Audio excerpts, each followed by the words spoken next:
بسم اللہ الرحمن الرحیم۔ پیارے دوستو السلام علیکم، ایک نئی ویڈیو کے ساتھ حاضر خدمت ہیں۔ دوستو آج کی اس ویڈیو میں ہم آپ کو بتائیں گے ایک ایسی سنت نبوی صلی اللہ علیہ وآلہ وسلم کے بارے میں کہ جس پر اسرائیلی یہودی آج بھی عمل پیرا ہیں۔ تاریخ صرف فتوحات گنتی ہے، دسترخوان پر پڑے انڈے، جیم اور مکھن نہیں۔ یہ 1973 کی بات ہے۔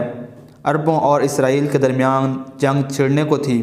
ایسے میں ایک امریکی سینیٹر ایک اہم کام کے سلسلے میں اسرائیل آیا۔ وہ اسلحہ کمیٹی کا سربراہ تھا۔ اسے فوراً اسرائیل کی وزیر اعظم گولڈا مائر کے پاس لے جایا گیا۔ گولڈا مائر نے ایک گھریلو عورت کی مانند سینیٹر کا استقبال کیا اور اسے اپنے کچن میں لے گئی۔ یہاں اس نے امریکی سینیٹر کو ایک چھوٹی سی ڈائننگ ٹیبل کے پاس کرسی پر بٹھا کر چولہے پر چائے کے لیے پانی رکھ دیا اور خود بھی وہیں آ بیٹھی۔ اس کے ساتھ اس نے طیاروں، میزائلوں اور توپوں کا سودا شروع کر دیا۔ ابھی بھاؤ تاؤ جاری تھا کہ اسے چائے پکنے کی خوشبو آئی۔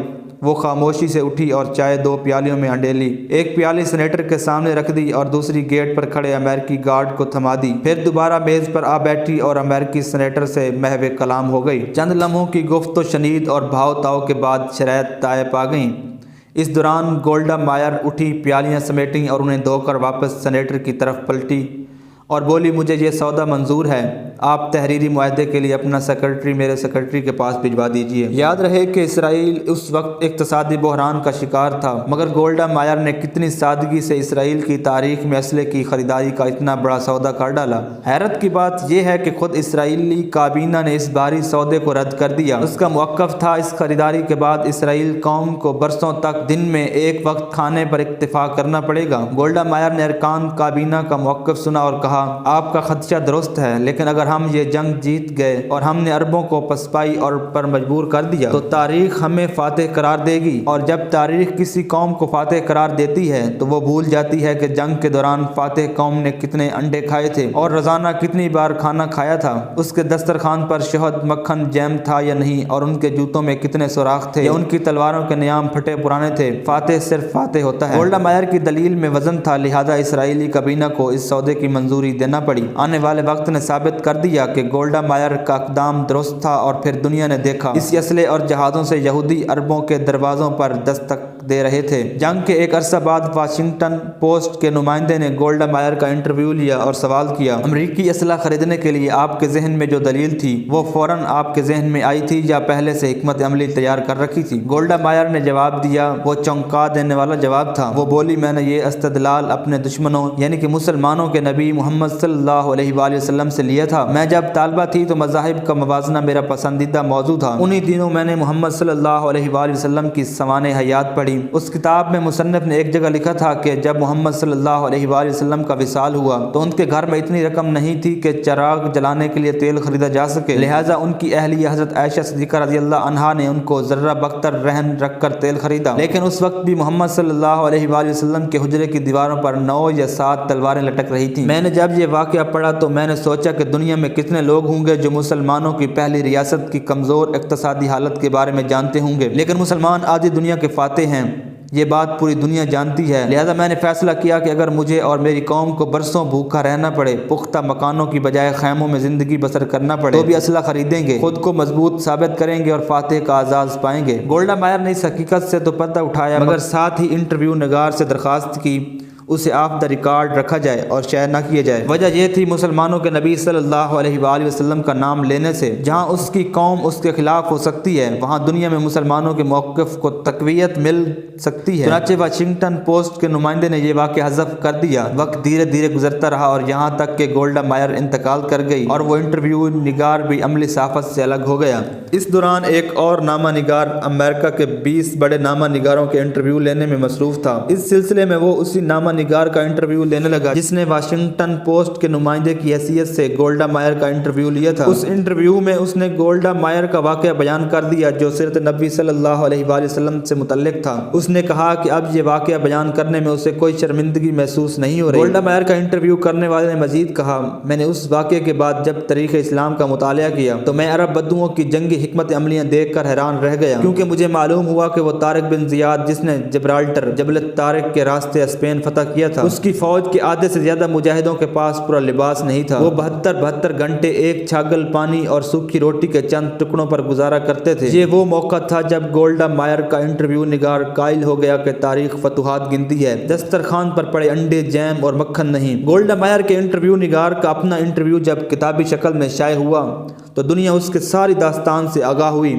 یہ حیرت انگیز واقعہ تاریخ کے دریچوں سے جھانک جھانک کر مسلمانان عالم کو جھنجھوڑ رہا ہے، بیداری کا درس دے رہا ہے، ہمیں سمجھا رہا ہے کہ ادھری اباؤں اور پھٹے جوتوں والے گلابان 1400 برس قبل کس طرح جہاں بان بن گئے، ان کی ننگی تلوار نے کس طرح 4 براعظم فتح کر لیے۔ اگر پرشکوہ محلات، عالی شان باغات، زرق برق لباس، ریشم کم خواب سے آراستہ و پیراستہ آرام گاہیں، سونے چاندی ہیرے اور جواہرات سے بھری تجوریاں، خوش ذائقہ کھانوں کے انبار اور کھنکھناتے سکوں کی جھنکار ہمیں بچا سکتی تو تاتاریوں کی ٹڈی دل افواج بغداد کو رونتی ہوئی معتصم باللہ کے محل تک نہ پہنچتی۔ وہ تاریخ اسلام کا کتنا عبرتناک منظر تھا جب معتصم باللہ آہنی زنجیروں اور بیڑیوں میں جکڑا چنگیز خان کے پوتے ہلاکو خان کے سامنے کھڑا تھا۔ کھانے کا وقت آیا تو ہلاکو خان نے خود سادہ برتن میں کھانا کھایا اور خلیفہ کے سامنے سونے کی تشتریوں میں ہیرے اور جواہرات رکھ دیے۔ پھر معتصم سے کہا، جو سونا چاندی تم جمع کرتے تھے اسے کھاؤ۔ بغداد کا تاجدار بے چارگی و بے بسی کی تصویر بنا کھڑا تھا۔ بولا، میں سونا کیسے کھاؤں؟ ہلاکو نے فوراً کہا، پھر تم نے یہ سونا چاندی جمع کیوں کیا تھا؟ وہ مسلمان جسے اس کا دین ہتھیار بنانے اور گھوڑے پالنے کے لیے ترغیب دیتا تھا کچھ جواب نہ دے سکا۔ ہلاکو خان نے نظریں گھما کر محل کی جالیاں اور مضبوط دروازے دیکھے اور سوال کیا، تم نے ان جالیوں کو پگھلا کر آہنی تیر کیوں نہ بنائے؟ تم نے یہ جواہرات جمع کرنے کی بجائے اپنے سپاہیوں کو رقم کیوں نہ دی تاکہ وہ جام بازی اور دلیری سے میری فوج کا مقابلہ کرتے؟ خلیفہ نے تعصب سے جواب دیا، اللہ کی یہی مرضی تھی۔ ہلاکو نے کڑکدار لہجے میں کہا، پھر جو تمہارے ساتھ ہونے والا ہے وہ بھی خدا کی مرضی ہوگی۔ پھر ہلاکو خان نے معتصم باللہ کو مخصوص لبادے میں لپیٹ کر گھوڑوں کی ٹاپوں تلے روند ڈالا، بغداد کو قبرستان بنا ڈالا۔ ہلاکو نے کہا، آج میں نے بغداد کو صفحہ ہستی سے مٹا ڈالا ہے اور اب دنیا کی کوئی طاقت اسے پہلے والا بغداد نہیں بنا سکتی۔ تاریخ تو فتوحات گنتی ہے، محل، لباس، ہیرے جواہرات، لذیذ کھانے نہیں۔ اگر ہم ذرا سی بھی عقل و شعور سے کام لیتے تو برصغیر میں مغلیہ سلطنت کا آفتاب کبھی غروب نہ ہوتا۔ اندازہ کریں، جب یورپ کے چپے چپے پر تجربہ گاہیں اور تحقیقی مراکز قائم ہو رہے تھے، تب یہاں ایک شہنشاہ دولت کا سہارا لے کر اپنی محبت کی یاد میں تاج محل تعمیر کروا رہا تھا۔ جب مغرب میں علوم و فنون کے بم پھٹ رہے تھے، تب یہاں تان سین جیسے گویے نئے نئے راگ ایجاد کر رہے تھے۔ جب انگریزوں، فرانسیسیوں اور پرتگالیوں کے بحر بیڑے برصغیر کے دروازوں پر دستک دے رہے تھے، ہمارے ارباب و اختیار شراب و کباب اور طاؤس و رباب سے مدہوش پڑے تھے۔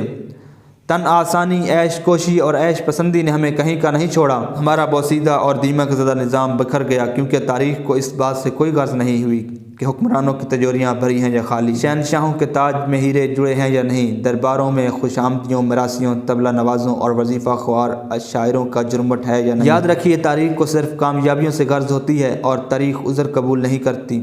افسوس، صد افسوس کے ساتھ مجھے آج کہنا پڑ رہا ہے، سیرت النبی صلی اللہ علیہ وآلہ وسلم سے ایک یہودی عورت نے تو سبق، افسوس، صد افسوس، سیرت النبی صلی اللہ علیہ وآلہ وسلم سے ایک یہودی عورت نے تو سبق حاصل کر لیا، مگر مسلمان اس پہلو سے ناآشنا رہے۔ سائنس و ٹیکنالوجی، علوم و فنون پر دسترس رکھنے کی بجائے لا حاصل باعثوں اور غیر ضروری کام میں مگن رہے۔ چنانچہ زوال ہمارا مقدر ٹھہرا۔ تاریخ بڑی بے رحم ہوتی ہے۔ ناظرین گرامی، اگر آپ ہماری اس طرح کی مزید ویڈیوز دیکھنا چاہتے ہیں تو ہمارے چینل کو سبسکرائب کر لیں اور بیل کے بٹن کو پریس کر دیں تاکہ ہماری نئی آنے والی ویڈیوز آپ تک مسلسل پہنچتی رہیں۔